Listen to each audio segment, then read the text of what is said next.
short video that was shown as Exhibit 107. Agent Ryerson, while we were on a break, did you have an opportunity to review Exhibit 127, which is the composite with King's body-worn camera, correct? Yes. During that same time period? Yes. And prior to the short clip of Lane's body camera that you were shown as Exhibit 1007, is there a discussion about drug use by the officers and attempting to speak to Mr. Floyd? Yes. And hearing that section of the audio, did that help you to understand what Mr. Floyd might have been saying that you were asked about by counsel? Yes. And, Your Honor, then we would ask to play 127, Exhibit 127, which is queued up to 2020-30 through 2021-01, where that phrase appears that Mr. Ryerson, Agent Ryerson, was asked about.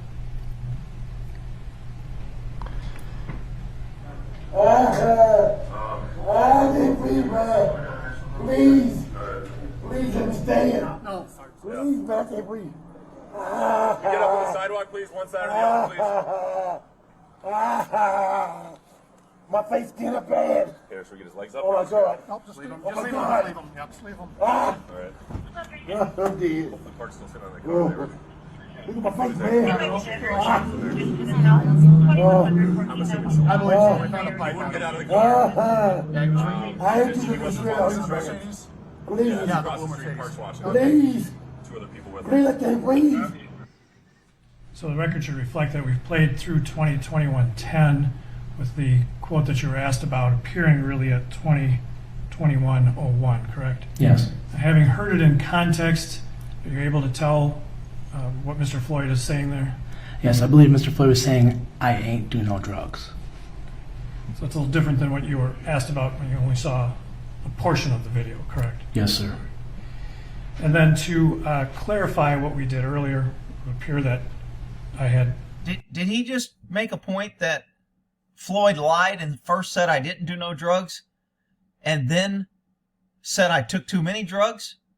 Or did he just say that he didn't say I took too many drugs? Is that the same? I don't even know what happened there. inverted a couple of the exhibit numbers, correct? Yes. We've now straightened that out. Exhibits 53 and 54 are both parts of the Dragon Walk video. You have seen those, and they are, in fact, what was obtained from the Dragon Walk, correct? Correct. And also Exhibit 55, is that a portion of the Dragon Walk video as well? Yes. And so, Your Honor, just to be clear, what we had initially offered as Exhibit 54 should actually be Exhibit 53. And we will, for clarity, offer Exhibits 53, 54, and 55. Any objection to any of those?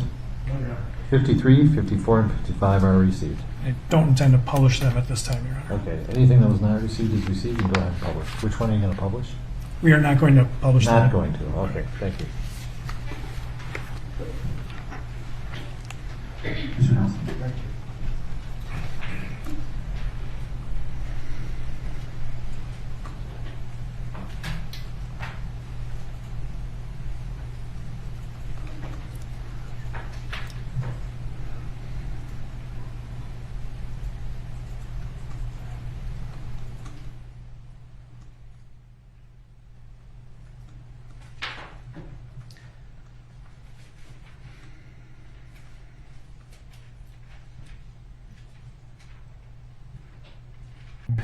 To publish a portion of Exhibit 55.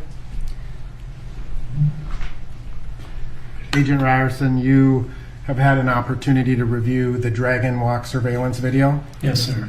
and there are portions of the video where Mr. Floyd is present, correct? Yes, sir. And it shows various interactions. But after Mr. Floyd leaves, there are interactions between other people walking past. The camera continues to run the same perspective. Correct. Your Honor, I would ask for permission to publish Exhibit 55 starting at the timestamp 203848.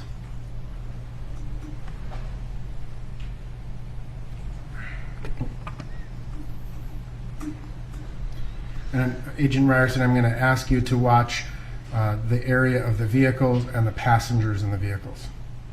Yes, sir.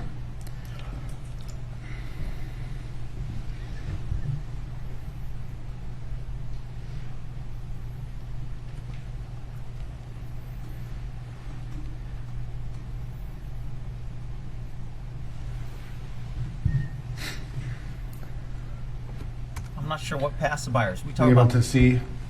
Yes, sir. What does it appear that individual does? The individual in the red hat you're referring to? Yes. Appears as though he throws something. So he's looking initially through the passenger or through the vehicle, looking in the area of the police officers, correct? Appeared that way. It appears that he then reaches into his backpack and retrieves something, Yes, and it appears that he then throws it off to his right shoulder, right? that's correct. And it appeared to go some distance away. Yes, sir. Would that be consistent with someone trying to get rid of something that they don't want the police to find? Could be, yes. I have no further questions. Anything further? All right. Thank you, Agent. You are excused from your subpoena. Thank you. Okay, so that was a drug dealer. He threw something. Again, that kind of also goes to you can never take your eyes off the crowd, because this guy could have just as easily pulled a gun and shot the officer or pulled a knife and stabbed them. That's why when you're on these scenes, you have a lot of what's called divided attention. I talk about that when you do a DUI test. When I'm testing somebody to see if they're DUI, I'm dividing their attention so they can't concentrate. That's what criminals do. They act like they're hurt. They holler they can't breathe. They say, I'm a good guy. They say, hey, man, I'm just watching. And they wait for the opportunity to either destroy drugs, run, or pull a weapon. That would be a great point on that clip to make on why they should have been concerned about the crowd. All right, we'll see who's next. McKenzie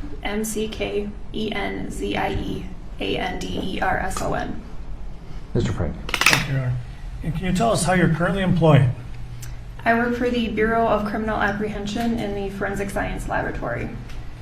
So you are a scientist, a forensic scientist? I'm a forensic scientist, yes.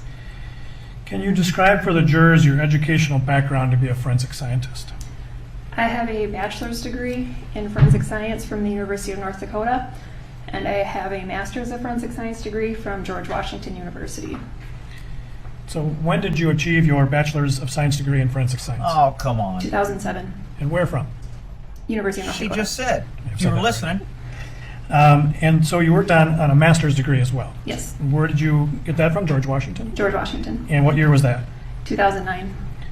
So what kinds of things do you have to do to get a master's in forensic science? Here, let me answer that for you, counselor. You got to go to classes and get credits that's required. Kind of like when you go to college for a law degree. What the? Come on, dude. The coursework included criminal justice coursework, law courses. There was a lot of hands-on application of forensic practices, and my concentration was in forensic molecular biology. So there was a lot of coursework dedicated to DNA testing. And after you achieved your bachelor's degree in forensic science and working on your master's, did you begin working in the field as well? Yes. Where did you initially start working in the field? I initially started working at a lab called Bodie Technology that was out in Virginia. It was a private forensic laboratory, and I did DNA testing while there. Prior to that, did you have some experience with the BCA? Prior to that, I was an intern at the BCA between my first and second year of graduate school. And what kind of work did you do during your internship? I did projects with our latent print section and also with the mitochondrial DNA section. They had to do with validating a new instrument that they were using at the time. So then you went to work at Bodie Technology, which is B-O-D-E, correct? Correct. And what did you do there? I started out working in their group called Customized Casework. I did a lot of technician work for them. After that, I moved to a role in their databasing unit. So I did convicted offender samples from a variety of states who contracted with that lab. And so at some point, did you leave that lab, obviously? Yes. Where did you go? I started at the BCA in 2009, in October of 2009. And what job did you take at the BCA?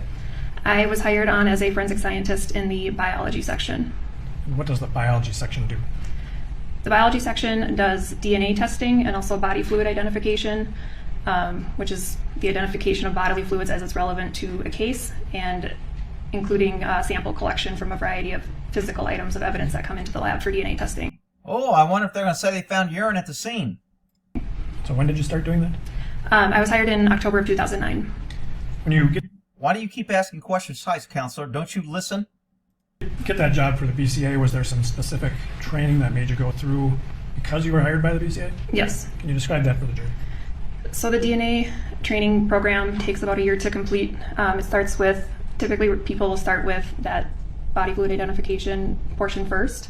They'll get trained in that, and then they'll move on to DNA testing. So all of that training includes watching other scientists do their work, many practice samples, competency sets that we need to do. We do written tests, oral tests before we are signed off and able to work independently and issue our own reports. So are you still working in the biology section? Yes. And at some point, did you take on additional responsibilities at the BCA? Yes. In 2014, I joined our crime scene team. And have you been working on a crime scene team since then? Yes. At some point, did you become a crime scene team leader? Yes, I did in 2016. And we'll come back to that in a little bit. Are you a member of any professional organizations or affiliations? I am. I am a member of the Midwest Association of Forensic Scientists and also the American Academy of Forensic Sciences. And so we've heard a little bit about the BCA, the different divisions they have. You're in the laboratory division, correct? Correct. Can you just describe for the jurors, what all the laboratory does? Not in any great detail necessarily, but just to give an overview of what it does. The laboratory has a number of different sections that processes different types of evidence. These sections include DNA, drug chemistry, latent prints, firearms, toxicology. So depending on what the item of evidence is, it gets routed to the appropriate section of the lab. Sometimes there are item of evidence items that we work on in multiple sections of the lab. So it just kind of depends on what the request is and what the item of evidence is that we're working on. And is the crime scene team considered a separate section? Yes. Do you know how many crime scene teams there are? We have two main crime scene teams. We have a team down in St. Paul at our BCA headquarters, and then we have a second team up in our regional lab in Bemidji. And so when did you started working on a crime scene team in approximately, what did you say, 2014? Yes, And you became a team leader in 2016? correct. Is there something you need to do to become a crime scene team leader? Yes, in order to join the crime scene team initially, there is a lot of training that we go through at the lab. That includes lectures and presentations and hands-on practical exercises, oral boards in order to specific tests and oral boards. So as you are working there now, you're in both sections, a crime scene team. On a crime scene team, how do you generally get called out on a particular case? So we are on call on a rotational basis, but we're on call for a week at a time. So when we're on call, we're available 24/7 to respond to a potential crime scene. And our requests come in from an agent who will call me and kind of give me a synopsis or a rundown of the case that they have and the request that they have for us to come out. And if it meets our criteria, I will send out word to the rest of the crime scene team that we need to respond. Any idea, well, let's look at like the last year, how many crime scenes you've been to? Last year, I responded to about 30 crime scenes. Like last calendar year? Yes. Has that sort of been a typical year? That was more than normal. Is the lab, the BCA lab, accredited? 30 a year, maybe 2 a month? Yes, we are. Can you describe to the jury what that means to be accredited? Accreditation is a process in which trained auditors and assessors and other scientists who work in the field come into our lab and do an independent assessment on our entire quality system and all of our laboratory sections. They evaluate us on hundreds of criteria to make sure that we are qualified to perform the testing that we do. And do you know how long the lab has been accredited? We have been accredited since the 90s, since 1994. Over time, different through the Accreditation cycles. so it's a fancy way of saying your work gets checked by other professionals. Yes, we do. And were you called to a scene on May 25th of 2020? Yes, I was. And how did you get called out? Do you remember how that call came to you? I received a phone call from Assistant Special Agent in Charge Mike Phil around 11:30 on the night of May 25th, 2020. And he requested crime scene assistance to a scene in South Minneapolis. And did you, in fact, then respond? Yes. And can you tell the jurors who all was on the crime scene team that night? Our team, typically it consists of a team leader, a team member, a technician, and then a photographer who is a special agent at the BCA. For this particular scene, I responded with myself and the technician. I opted to not go with the member initially and just let him know that we might need him if more information came to light, but initially I just responded to the scene with myself, the technician, and our photographer. And so when you get I guess with all that training, you can't take your own pictures? You need a photographer? this call, you gather them together and head to that scene, correct? Yes, the laboratory scientists on the crime scene team, we respond to the headquarters in St. Paul, so then we can grab our crime scene truck and then we all respond to the scene together. So she went to 30 crime scenes in the last year. What was the photographer doing when he wasn't at crime scenes? Just running around taking pictures in the office? Typical government bureaucracy. I took my own damn pictures at my crime scene. So that crime scene truck has all your equipment and stuff you need. Yes. And what we sometimes see on TV at a crime scene, like almost an RV. Yes, exactly. And do you recall going to the scene then in Minneapolis because of this? Yes. And do you recall what time it was that you arrived on scene?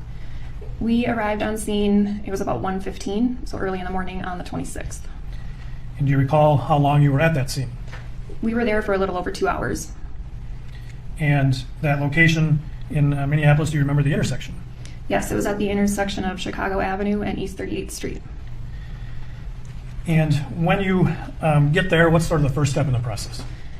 When the team arrives, we get a briefing from the agent on scene. And what kind of information did you learn at that point? The briefing that we got included that an employee of the Cup Foods restaurant called 911 when they suspected someone was using what they thought could be counterfeit money. Minneapolis police officers arrived to the scene. They attempted to arrest Mr. Floyd. There was perhaps a little bit of a struggle to get him into the back seat of the squad car. Eventually he was moved to the ground. A little bit of a struggle. At some point, Mr. Floyd became unresponsive and was then taken by ambulance to HCMC. So that's the information you were given about why this was a scene. Yes. And from there then, did you proceed to process that area? Yes. And can you describe, when you first arrive, what you see as that scene in general? When we first arrived,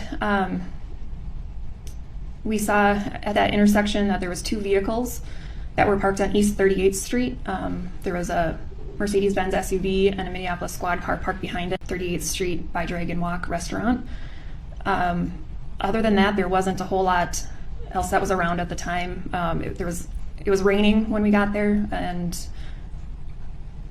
from my quick walkthrough that we do with the agents, I didn't necessarily see a lot of processing that was potentially going to be needed at that particular scene. And at some point where you're at the scene, did you become aware that there had been a video taken of the incident? Yes, after we had been on scene for a little while, I was made aware of a video. Did you watch a portion of that video? I did watch just a small portion of it. And did that help you try and locate areas that might be of interest? Yes, the primary reason for watching it was because we didn't know exactly where the incident had occurred. The assumption was when we got there was it happened where the squad car was parked, but by watching the video we could see that it was actually around the corner on Chicago Avenue. So the objective of me watching the video was to see where Mr. Floyd could have been on the street, so I could specifically look at that part of the street. And did you? Yes. Did you see anything there? No, I did not. Now, as part of the process to take photographs of the scene. Oh, now I know what he was going for. He's trying to say we don't know if that was urine because it was raining and it cleaned the scene, so it could have been urine. To put doubt that when they killed him, he urinated. But when they put him on a gurney, I specifically looked at his pants to see if they were wet, as if he urinated. And I did not see that. And hopefully the defense will play that tape when they put him on a gurney. Yes. And have you, or did you in fact take a number of photographs of this scene? Yes, the special agent who was with me took a number of photographs on scene. And would those photographs help you describe to the jury what you saw at the scene that night? Yes. And have we shown you previously what have been marked as exhibits 129 through 135? Yes. And do those appear to be photographs taken that night of the scene? Yes. Your Honor, we would offer 129 through 135. Any objection? No objection, Your Honor. 129 through 135 inclusive are received. And then we'll publish 129, please. Can you describe for the jurors what's depicted in this photograph? In Exhibit 129, this is a photograph of the photographer is standing on Chicago Avenue, facing south. That cross street that you see is East 38th Street. Cup Foods is on the left on the corner of that intersection, and then just beyond that, you can see a portion of the Minneapolis squad car. And there's appears to be what we call crime scene tape, correct? Yes, the crime scene tape was up prior to the arrival of the crime scene team. And moving to Exhibit 130. Describe this, please. This is a photograph taken again from Chicago Avenue looking north, and it's another view of Cup Foods. And Damn, the speed limit's 25. Those cars were hauling butt through that crime scene when they were working on that dude. Exhibit 131. 131 is a photograph from 38th Street looking east. This is a view of the Mercedes-Benz SUV and also the squad car parked behind it. And does this photograph also show some of the crime scene tape? Yes, it does. And there's a stylus in front of you if you want to just point it out to the jurors on the screen. There's crime scene tape running along in front of the SUV, and then there is a little bit of crime scene tape further down the block as well. And did the crime scene tape appear to be appropriate for securing that scene? Yes, I thought so. Did it, in fact, essentially encircle that intersection? Yes, it did. So we'll go to Exhibit 132. Describe this for the jurors as well, and if you could also just point out the crime scene tape here. Sure. This is a photo on East 38th Street again. This view is looking west, and it shows the Mercedes-Benz in the foreground, the Minneapolis squad car parked behind it. There's crime scene tape behind the squad, and then a little bit further down on the other side of the intersection. Has anybody said who the Mercedes-Benz? Is it George Floyd's car? How did he get a car? He ain't got no job, and he's buying all his money on drugs. But he's got money in his pocket. He's got counterfeit money, and he's got a car. And he just got out of prison. How does that happen? Rick, why are you picking? I'm not picking on, I'm just asking a question. Intersection as well. And when you are, well, let's go to Exhibit 133 then as well. You see this, can you describe this for the jurors, please? Oh, Exhibit geez, 133 really? is a photo taken across the street from where that other photo was that we just saw. This is on the same sidewalk as Cup Foods. When you're at a crime scene, particularly one out of doors like this, you also try and locate security cameras. Yes, that is part of what we do. And in this photograph here, Exhibit 133, do we see some security cameras that you spotted while you were there? Yes, there are a couple couple security cameras. Do you want me to circle them? Sure. So that's just customary to take note of those for investigative purposes. It is. I'm going to ask to back up to 132, please. And this is where we're seeing the other side of the street by the Dragon Walk, correct? Yes. Is there a security camera in this photograph as well?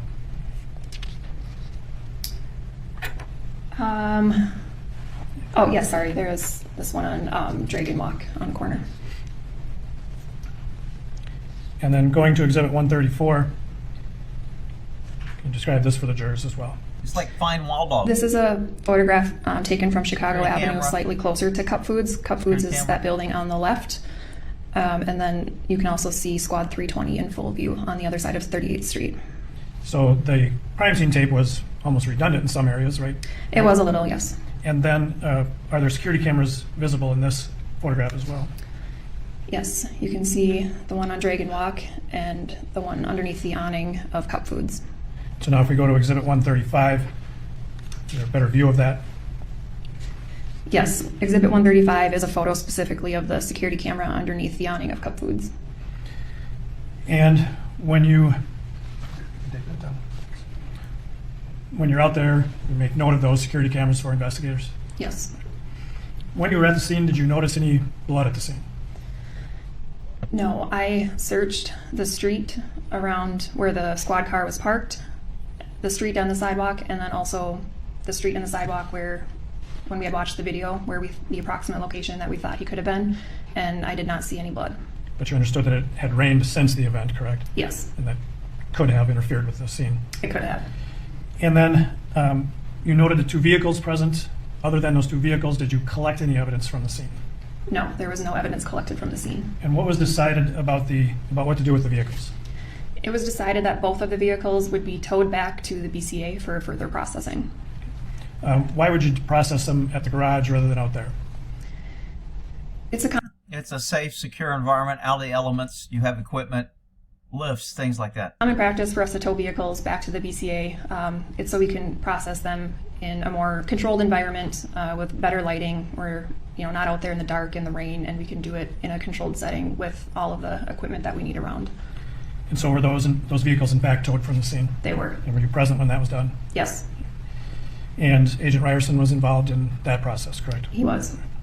And so then you left the scene after that at approximately 3:30 in the morning. Yes. So what was the next step in the process for the crime scene team then? The next step that we did, I arranged with Agent Ryerson we agreed upon a time to process the actual vehicles. And so we agreed that we would do them on May 27th. So that would be essentially the next day now, correct? Yes, Is that customary to essentially wait a day to process a vehicle? it is. Where were the vehicles at that time? They both were towed to a secure garage that we have at the BCA that we use for processing vehicles. And did you in fact then process the vehicles on May 27th? Yes, we did. Do you remember approximately when you started the work on those vehicles? We started at about 9 in the morning, I'd say, processing the vehicles. Who all was involved in processing the vehicles? To process the vehicles, it was myself, a team member, and an agent who was taking photos for us. And can you just describe kind of the overall process that you take when you're going to process a vehicle? So the first step that we do is we will photograph and document the outside of the vehicle in its condition that it was when we towed it from the scene. After that, we'll open up the doors and take photographs of the interior of the vehicle as it is before anybody moves or touches anything. And then after that, we start going through the contents of the vehicle and marking items as necessary for collection. And when you processed these vehicles, what kind of information did you have about the incident itself? Did you get any further information than when you originally were at the scene?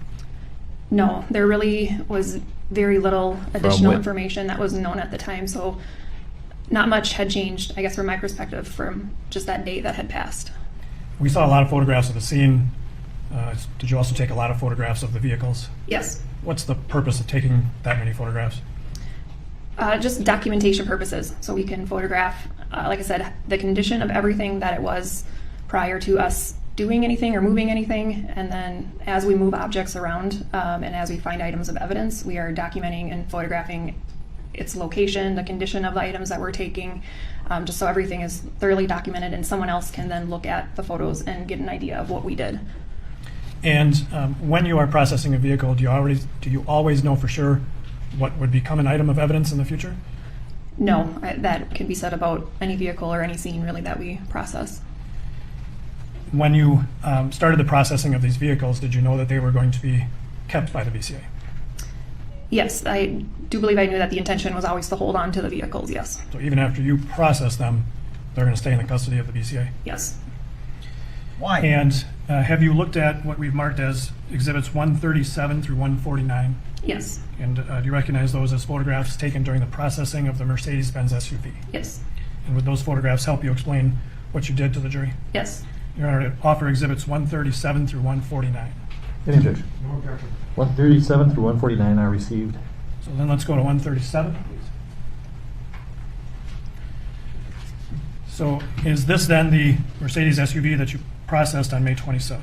Yes, this is the SUV we processed, and this is the condition it was the morning that we started the processing. And where is this location? This is in the BCA processing garage at our headquarters in St. Paul. Do you remember at the time you did this processing what information you had about this vehicle itself? The information that I had that was kind of helping guide my search of the vehicle, again, was just that there was potentially some blood that could be present on either of the vehicles. The other thing that I knew about was money. The potential to have counterfeit money could be found in any of the vehicles. So I had those things in mind. Other than that, there wasn't necessarily anything specific I was looking for. Just Is that why you missed the drugs that the defense found? looking through to see if there's anything of note that I needed to collect forensically or investigatively. Why did you think there might be some blood to look for? Just because of the information that I had at the briefing and the scene, that there was a little bit of a struggle to perhaps get Mr. Floyd in the backseat of the squad A little bit of a struggle. Wow. car, and I had information that he could have been bleeding possibly from like the nose or mouth. And did you have any information about whether he may have been under the influence of something? No, I did not have that information at that time. When you, all right, so let's go to Exhibit 138 then. And describe what's depicted here. Exhibit 138 is a photo of the driver's seat of the vehicle with the driver. V. Yes, this is how it appeared. Exhibit 139.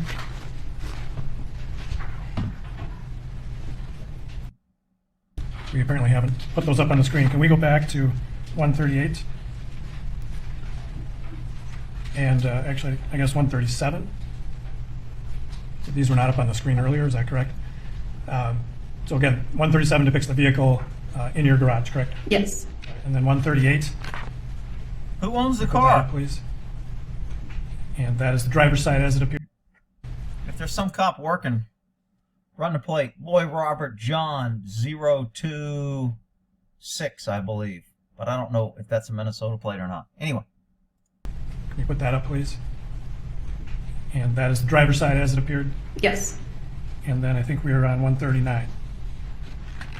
And this is the front passenger side, correct? Yes, that's correct. Now in the center of this photograph, you'll see a blue bag or envelope. Do you see that? Yes. Are you familiar with what that is? Yes. Can you describe that for the jurors, please? That is called a Faraday bag. That is something that we use to put electronics in, specifically cell phones. So there was a cell phone observed on the front passenger seat of the vehicle, and that was put into that bag by our agents prior to us towing the vehicle. The purpose of that is to prevent anyone from remotely accessing a cell phone or trying to, perhaps delete data or change anything on the phone. So it essentially just locks people out of that phone. Yes. And then 140, please. And again, describe this for the jurors. This is a photo of the rear passenger side of the SUV. And Exhibit 141. Can you describe that for the jurors, please? This is a photo of the trunk area of the SUV with the liftgate open. And then going to Exhibit 142. Can you describe what's depicted in this photograph? This is a photo that is of the front passenger seat area of the vehicle, a little closer in. You can see a portion of the floor of the seat and also the center console.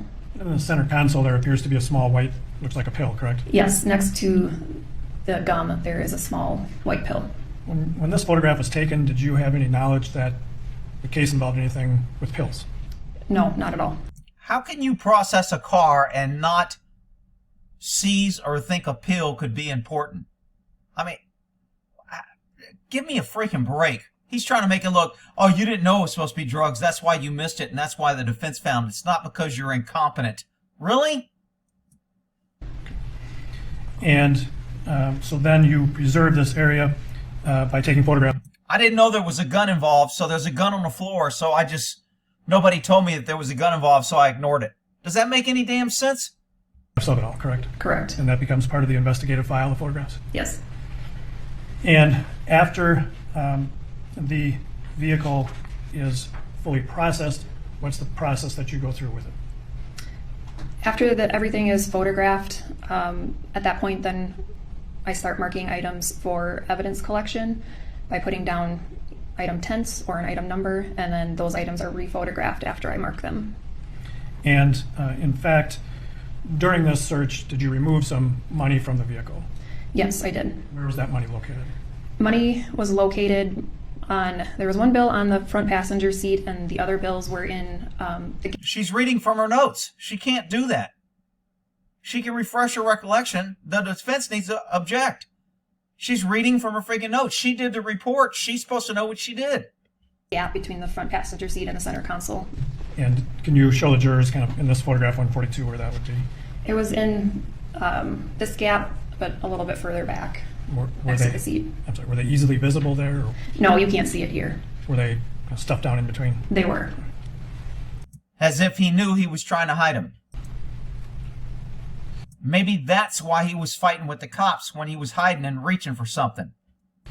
And have you also seen what we've marked as Exhibit 136? Yes. And is that a photograph that was taken at the end of, well, after the vehicle had been processed? Yes. Your Honor, we'd offer 136. Any objection? No objection. So let's publish 136, please. I've gone out of order, Your Honor, right now. I'm seeing it. It's received. Okay, thank you. That's how this works. So 136, you see the vehicle here? Yes. There appears to be some red tape on the door areas. Can you explain that to the jury? Yes. Once we were done processing the vehicle, all of the doors were tape sealed and initialed, like you can see there. And why is that done? We do that to preserve the item of evidence and to ensure that no one enters the car, and if someone has, it would be obvious and that the tape seal is broken. And then where is the SUV taken after that?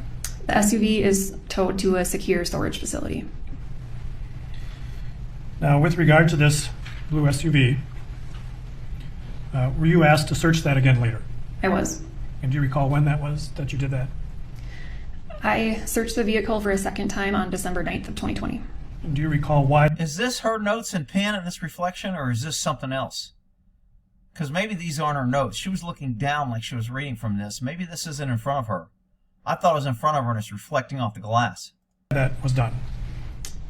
Special Agent Ryerson had relayed to me that there was a request from the Attorney General's office to collect additional items from the SUV. And so did you then, well, did you have were you given specific information about what to recover from the vehicle? Yes, I was given specific things to look for. And what was that? I was told to collect Suboxone, pills in the center console, gum, if there was any gum present, and money. And then also there was a request to photograph some of the contents of the luggage in the trunk. And have you seen what we've marked as Exhibits 143 through 149? Yes. And are those photographs taken during the second processing of the SUV? Yes. You're going to offer 143 through 149? Yeah, they are. I'm sorry. Yeah, they are. I'm sorry. Duplicating efforts. And so showing you Exhibit 143 again, please. We're showing you 143. And is this photograph, can we publish this as well, Your Honor? Is this photograph taken during the second processing of the vehicle? Yes, it was. And were the seals intact when you began that? All of the seals were intact on the vehicle. And so what are we seeing here on this evidence tape? What is the handwriting? The handwriting We're not is seeing initials anything. CM. That's one of our agents. And then the date that it was tape sealed up initially, so 5/27/2020. And did you then break those seals and begin a secondary processing of that? Yes. And I'd like to move then to Exhibit 144. And can you describe what's depicted in this photograph? In this photograph, you can see inside the front driver's side of the SUV, and there is an item of evidence that has been marked with that 46 item tent. And so why do you do that? Every item that we collect in a case gets its own unique item number, so that way we can track it through the lab and the chain of custody after that point when it's collected. All right. So let's proceed then to Exhibit 145. Well, I kind of want to go back to 46. How the hell do you miss pills laying on the freaking driver's side when you're processing a vehicle? I mean, you talk about incompetent. Remember, this is the second search of the vehicle. The first one, they missed all this shit. Wow. And is this now a close-up of item 46? Yes, this is a close-up of item 46. It was a Suboxone packet that was opened on the driver's side floor. And are you familiar generally with what Suboxone is? Generally, a little bit. What is it? It is a prescription medication used for adults with an opioid addiction. And so was this item, So more tax dollars when he goes to the hospital with his taking all these drugs. He's now getting prescriptions for people with a poor opiate problem. And you didn't think that was significant to take. Wow. recovered by you? Yes.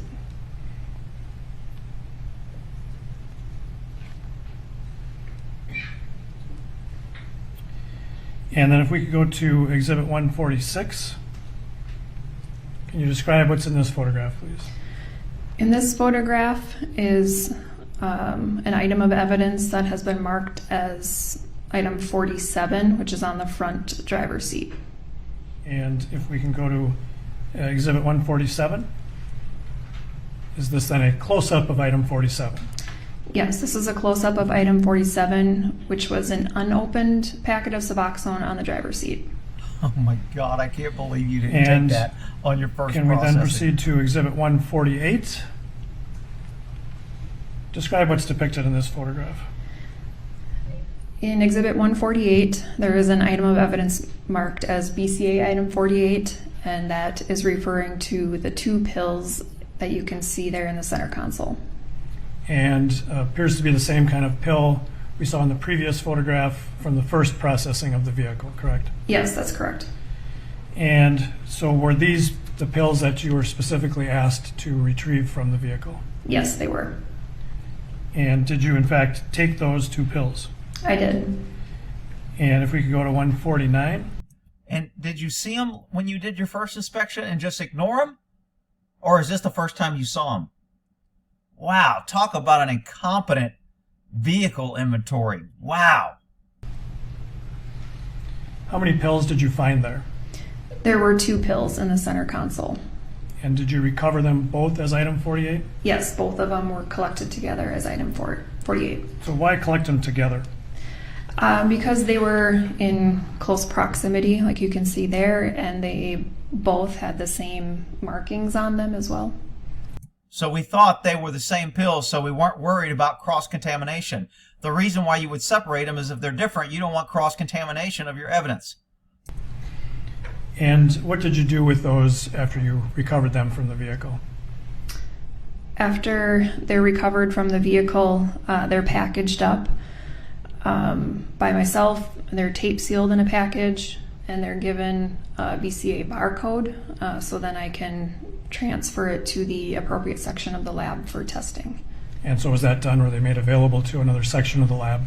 Yes, they were sent to our drug chemistry section. And I understand you did some other work in processing the vehicle at that time. Nothing of additional evidentiary value removed from the vehicle at that time. Correct. And now, going back to the initial processing on May 27th, did you also process Squad 320 on that day? Yes. And I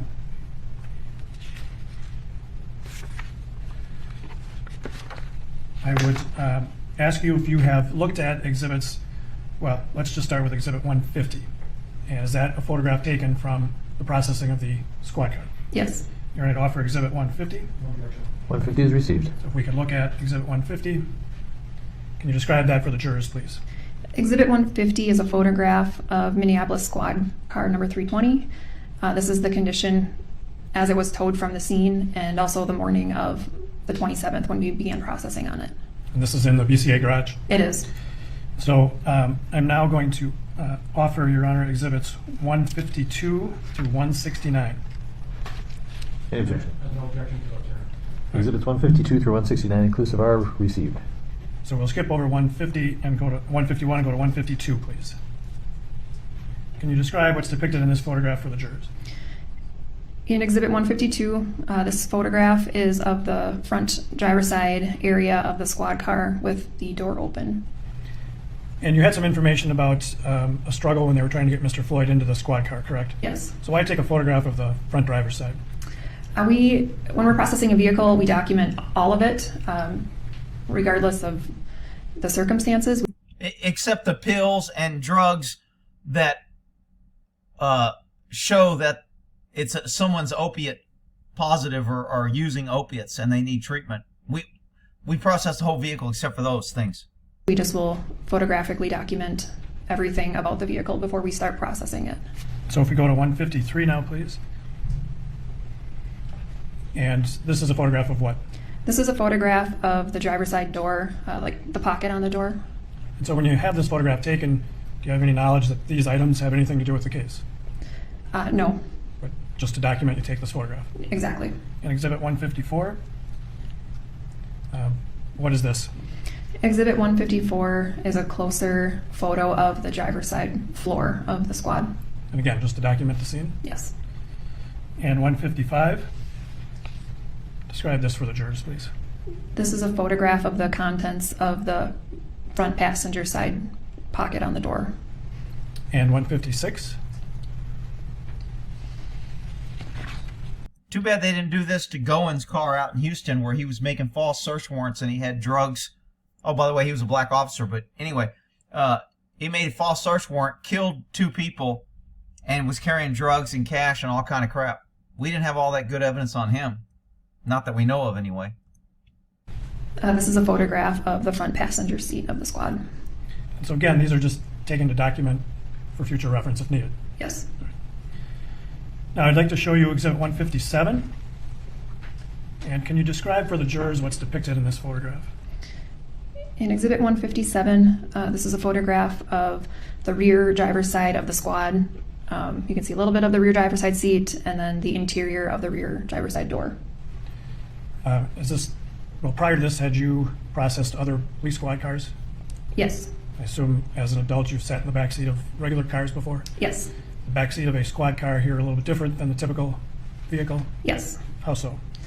The back seat, you can kind of see the cage, the glass that separates the front of the vehicle from the rear of the vehicle, and all of the plastic that's up on the back side of the seats. The back seat itself is also rubber, and yeah, they're just a little bit different looking, obviously, than a regular vehicle. There's isn't cloth seats or anything like that.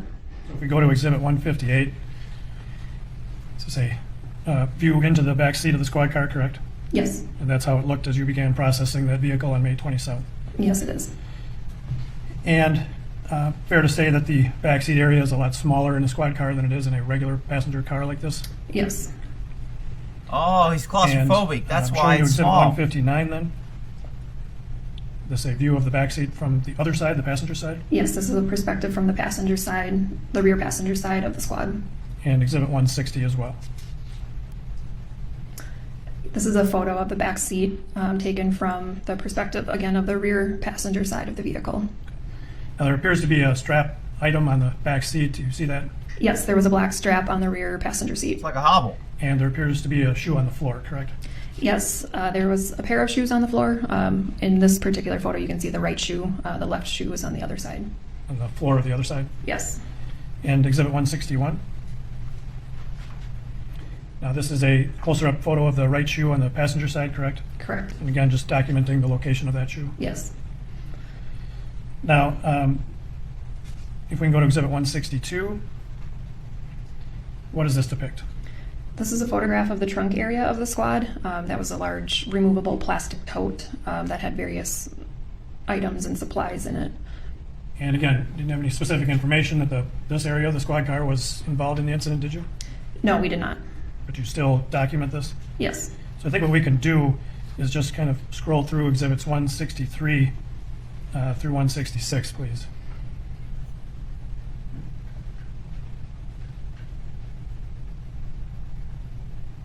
So each of those photographs depicts the stuff that was in the back seat of the squad car, correct? That's correct. And that's done again just to document what's there. Yes. And were certain items then think you can take it down, please. Documented by you and recovered. Yes. And did that include the pair of shoes Yes. and that strap in the vehicle? Yes. And as well, did you see any bloodstains or what appeared to be bloodstains in the vehicle? Yes, I did. I'm going to show you Exhibit 166. Why did she take bloodstains if she didn't have any knowledge that there was... Oh, maybe she did have knowledge there was a struggle. Sorry. 7. Do you see that photograph? Do you Yes. see? Oh, Okay. yes. And so the strap is labeled as what item? As item 9. And the shoe, The shoe is item 8. and were both shoes collected? Yes. And going to Exhibit 168, this is a close-up of that shoe, correct? Correct. And was that shoe removed? Yes, it was. And did you in fact remove it? I did, yes. And did it have any apparent blood on it? No, blood was not noted on it. And Exhibit 169? And just describe for us, first of all, the shoe was missing, Is that a correct? pill? Correct. So this photograph was taken after you removed it? Yes. And there appears to be a white spot on the floor here on the passenger side, correct? Yes. And if you want to just maybe take the stylus and draw around it. And at the time you removed the shoe, did you notice that there? I did see it, yes. And did you remove it at the time? No, I did not. Oh my God. You are one incompetent vehicle search and crime scene. I don't want this woman anywhere near my crime scene if I get murdered, because they ain't gonna find any damn evidence. Are you freaking kidding me? You got one back seat with 2 shoes and a freaking strap, and you don't see the pill and take it? Jesus Christ. Why not? At the time, again, I didn't have any information that I was looking for anything like a pill or resembling a pill. Oh my God. It was in the back seat of a squad car, so I wasn't exactly sure what it was, if it came off of somebody's shoe. So at the time, I didn't give it any forensic significance. And if there was a gun back there, you didn't know if maybe it was stuck in someone's shoe and you weren't told that there was a gun, so you just... What a freaking incompetent search of vehicles. Wow. Given the information I had. And so you left it in that location. I did. Obviously documented it with photographs. Yes, correct. And when you were searching at that time, really what was sort of the focus of your forensic processing of this vehicle? The focus of it was processing the blood in the back seat. So then why did you take the shoe and the strap? If your purpose was for blood. She just contradicted herself. She's incompetent. And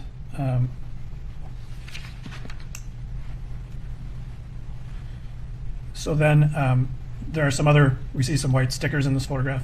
Correct. We can come back to those later. After this initial processing, were you asked to do a subsequent processing of the squad car with relation to that apparent pill on the floor? I was. And do you know what sort of prompted that second processing of the vehicle? I was informed on the morning of January 27th, 2021. I was informed by Special Agent Ryerson that the vehicle, the squad, was being towed back to BCA headquarters. They had met, some of our agents had met with defense attorneys on the case who had gone through the squad, and there was an additional request for evidence collection after. So the defense found pills in both freaking cars that you missed. Can you say incompetent with a capital I? Out freaking rageous. that. And that specifically was for this pill or other pill-like items in the vehicle? Yes. And I think that pill had George Floyd's DNA on it, which means he spit it out of his mouth when he swallowed some and spit some out. And so did you in fact then process the squad car a second time with that in mind? Yes, And have you seen exhibits 170 through 176? I have. And are those taken from the processing of that vehicle? Yes. Your Honor, I'd offer 170 to 176. Did you find anything else that you missed? 170 through 176 body. inclusive I received. Body I'll parts? show you now exhibit 170. When you began to process that vehicle, was it still Well, there was a dead dog in there, but I didn't have any information that a dead dog was involved, so I just left it. What the hell? sealed up from the initial processing? It was not sealed up when it arrived at the garage. Because others had already been in to look for this. Correct, that was my understanding.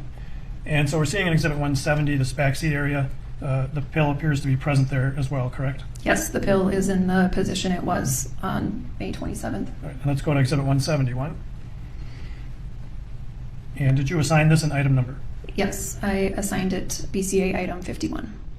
And did you then? You notice how government never admitted they made a mistake or they screwed this up. They had really good excuses that sound really good for not doing this. Wow. And recover that item? I did. Can you describe describe its condition for the jury?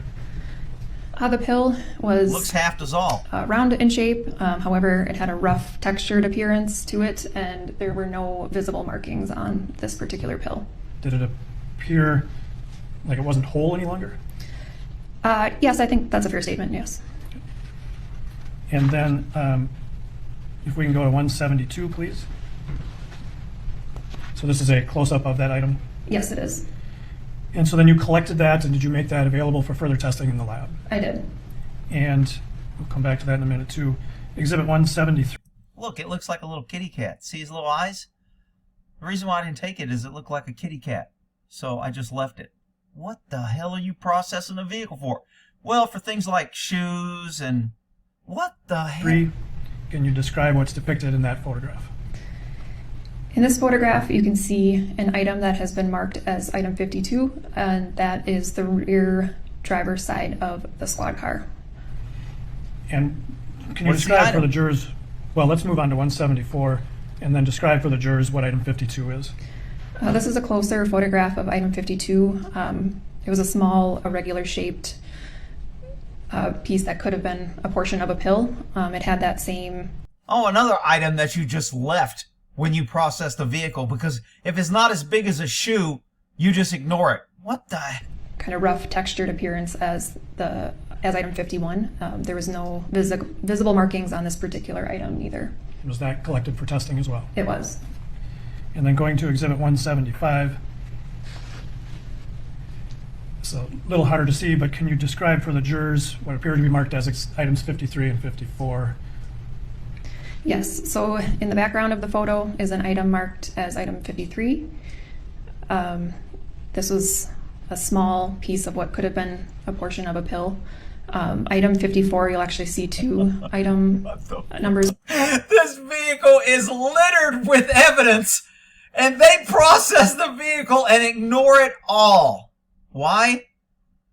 Because we're out to get the cop, and we don't want to hurt the case. I mean, this is almost intentional ignoring evidence. Out freaking rageous.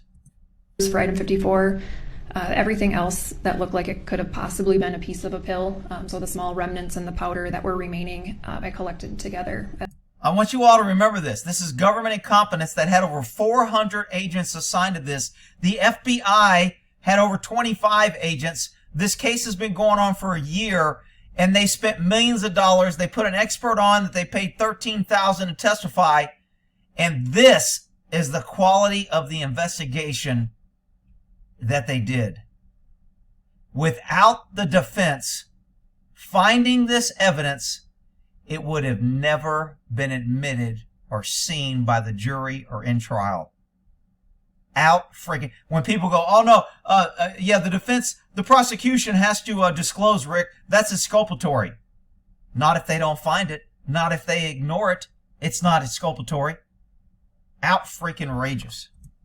As item 54. And item... So let's go to Exhibit 176, please. And is this a close-up then of item 53? Yes, this is a close-up of item 53, which looked like it could have been a piece of a possible pill. Although it was reddish-brown in color, it was actually stuck to the kind of the seat back portion of the rear passenger seat. Another piece of evidence that I ignored on the first time. Did it seem consistent with 51 or 52 or 54? It did seem consistent, except for the color difference. It did still seem consistent with the other pieces. And was this also retained by you and made available to the lab? Yes. And in fact, you had done some testing yourself on these items. Yes. Right.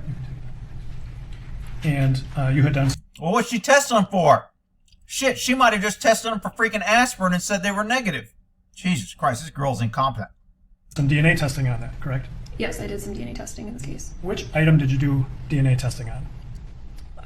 Initially, I did my DNA testing on 8 different bloodstains that were collected from the back seat of the squad. And then in that same round of DNA testing, I did collect samples from 2 of the $20 bills that were recovered from the Mercedes-Benz SUV, and I did DNA testing on those items as well.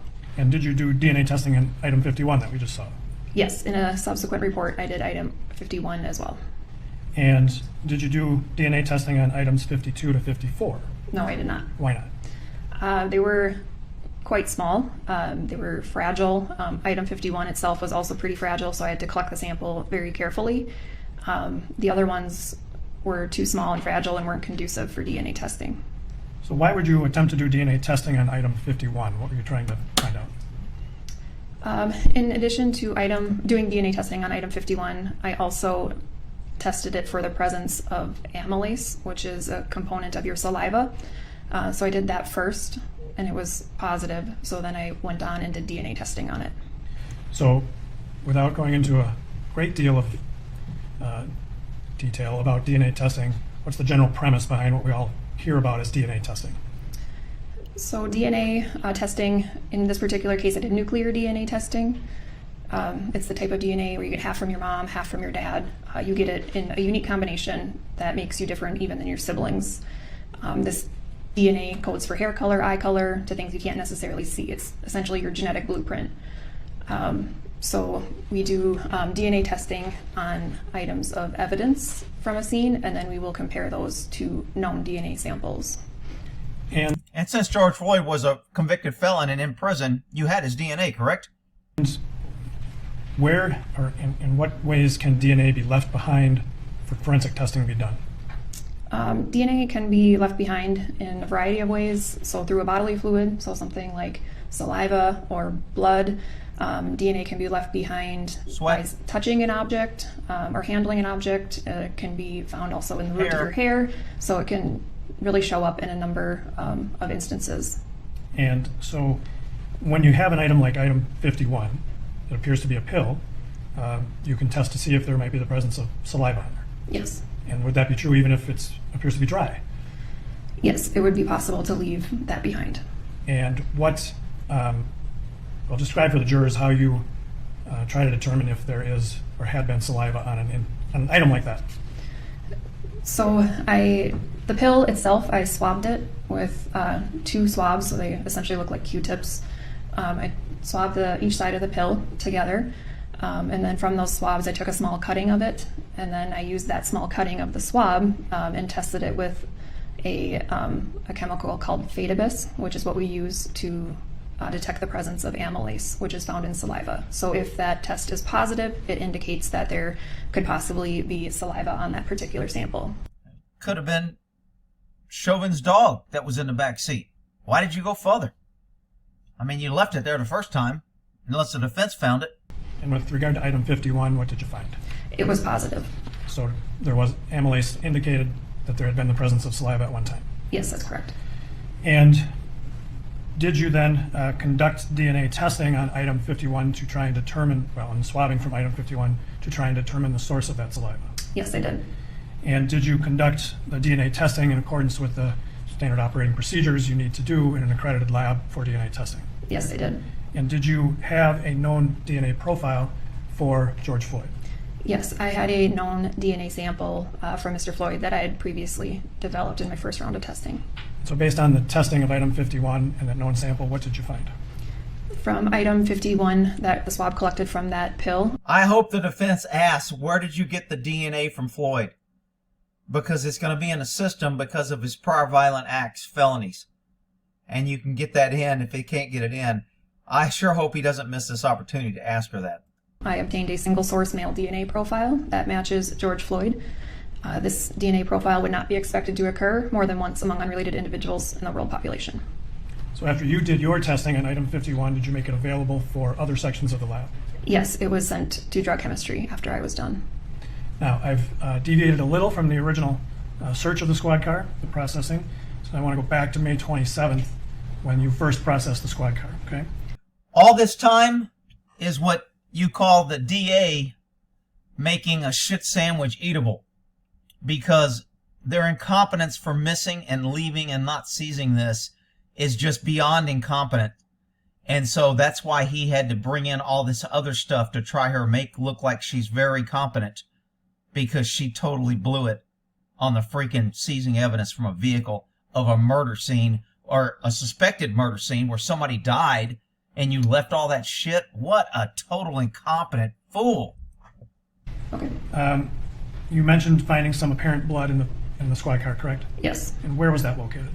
The blood was primarily located in the rear passenger side of the vehicle. And have you seen what we have marked exhibits 177 through 182? Yes, I have. Your Honor, I would offer those. 177 through 182 are received. I'm going to show you exhibit 177, please. When you are processing a vehicle and you see something that appears to be blood, is there something you can do to try and determine if it is in fact blood? Yes, we have a presumptive blood test that we use. So we'll take a small portion of a stain that we think is blood, swab it up, and then use a 3-step chemical process on that swab.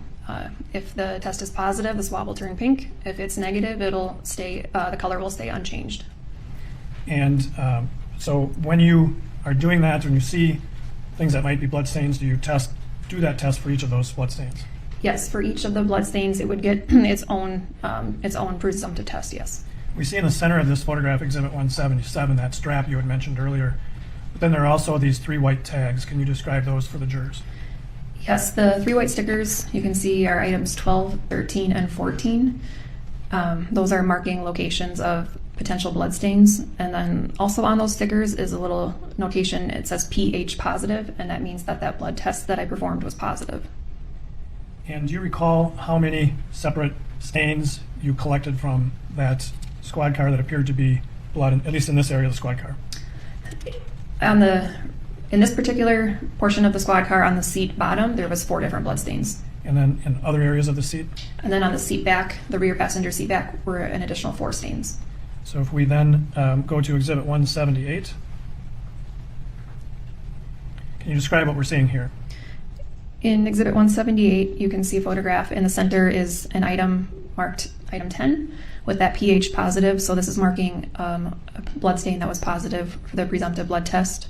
And then this is on the rear passenger seat back. And then item number 11, which is a little bit out of the photograph, is more in the door frame of the vehicle. And that was also positive for the presence of blood. And so in this photograph, exhibit 178, what we're seeing on the left side as you're looking at it is what? That's the door frame, or the very edge of the rear passenger seat on the seat back side. If we can go then to exhibit 179, describe this for the jurors, please. These are 2 stains that are on the rear passenger seat bottom that have both been marked as items 14 and 15, and that pH positive, indicating that the blood test was positive. And it appears these are in the same areas where we saw that strap, item 9, sitting before. Yes, the strap is right next to it. And then if we can go to exhibit 180, describe this, please. This is an item marked as BCA item 16. This was on the rear passenger seat back, and that's, again, was an area that was positive for the presence of blood. And exhibit 181. This is a photograph of the seat back as well, and you can see 2 items of 2 stickers. Item 10 is an area that was positive for the presence of blood, and item 18 is also marking what I believed was possibly a blood stain. I didn't do the presumptive blood test while processing the squad at this particular time due to how small the stain was. And then finally, exhibit 182. Now the strap has been removed and we see some other items here, correct? Correct. This was after the strap was removed, and this denotes the 4 locations on the rear passenger seat bottom where blood was indicated, and I collected samples from each of those 4 areas. So as we've seen then, there were, in my calculations, 7 different blood-like stains, 6 of which presumptively tested positive as blood, correct? There were 7 that presumptively tested positive for blood and 1 additional, so for a total of 8. 8. And did you then, well, just describe for the jury where those generally were located in the squad car? They were all on the rear passenger side of the vehicle. And did you conduct further, well, let me ask you this. Did you take samples of those back to the BCA with you? Yes, I collected a sample from each of those locations. They all were packaged up individually, and then they were sent for DNA testing. And was DNA testing done on that? Yes, they were. Who did on that? all of them. I did the DNA testing on those samples. And when you tested each of those, did you follow the standard procedures necessary for your lab in DNA testing? Yes, I did. And what was the result of that testing? From all 8 of those locations, I obtained a single source male DNA profile that matches George Floyd. And again, this DNA profile would not be expected to occur more than once among unrelated individuals in the world population. So that was George Floyd's blood. Yes, essentially. I have nothing further, Your Honor. Any cause? Well, we'll take our 10-minute break if you have cross. All right, 10 minutes, please. Okay, I'm going to end this. This is an hour 10. We'll do a part 2.